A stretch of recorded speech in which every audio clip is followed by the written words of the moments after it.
বাবরি মসজিদের 1 কিলোমিটারের মধ্যে যে বিজেপি নেতারা বাধা দিতে আসবে, বুলডোজার দিয়ে গর্ত করে জ্যান্ত পুঁতে দেব। নদিয়ার কালীগঞ্জে আমজনতা উন্নয়ন পার্টির প্রার্থী কেশবউদ্দিন শেখের সমর্থনে নির্বাচনী প্রচারে এসে সাংবাদিকদের প্রশ্নের উত্তরে এমনই বিস্ফোরক মন্তব্য করলেন হুমায়ুন কবির। রাজ্যে এসে ভারতবর্ষের স্বরাষ্ট্রমন্ত্রী অমিত শাহ ঘোষণা করেছেন 4 তারিখ নির্বাচনের ফলাফলের পরদিন 5 তারিখ রাজ্যে বাবরি মসজিদ হতে দেবে না। আর অমিত শাহের এই মন্তব্যের বিরোধিতা করে তীব্র ভাষায় হুঙ্কার ছাড়লেন হুমায়ুন কবির।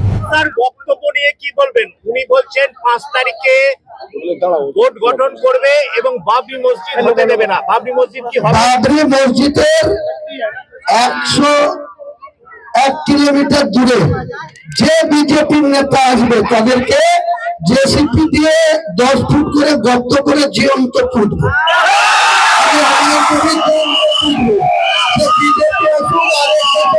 তৃণমূলের চটি চাটারা আসুক, যে আসবে, আমি হুমায়ুন কবির বেঁচে থাকতে যতক্ষণ আল্লাহ আমাকে হায়াতে রাখবে, বাবরি মসজিদ যে এনআইটি ধারে হচ্ছে, কাজ চলছে, কাজ চলবে।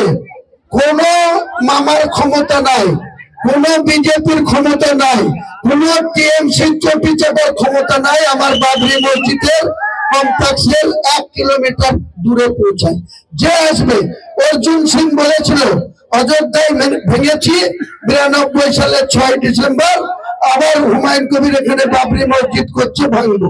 আমি অর্জুন সিংকে বলেছিলাম তোকে 10 ফুট গর্ত করে জ্যান্ত পুঁতবো। এটা আমি বলেছি।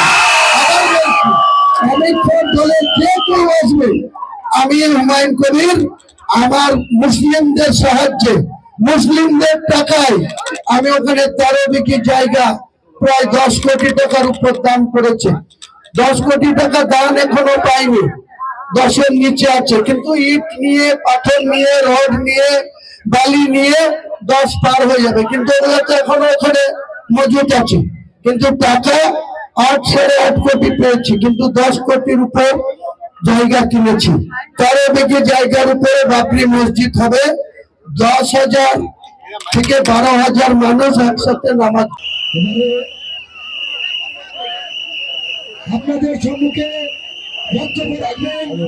আপনারা দীর্ঘক্ষণ ধরে যিনার বক্তব্য শোনার জন্য অপেক্ষায় আছেন, আমাদের যে আমজনতা উন্নয়ন পার্টির চেয়ারম্যান হুমায়ুন কবির মহাশয় আপনাদের সম্মুখে বক্তব্য রাখবেন। জনাব হুমায়ুন কবির মহাশয়।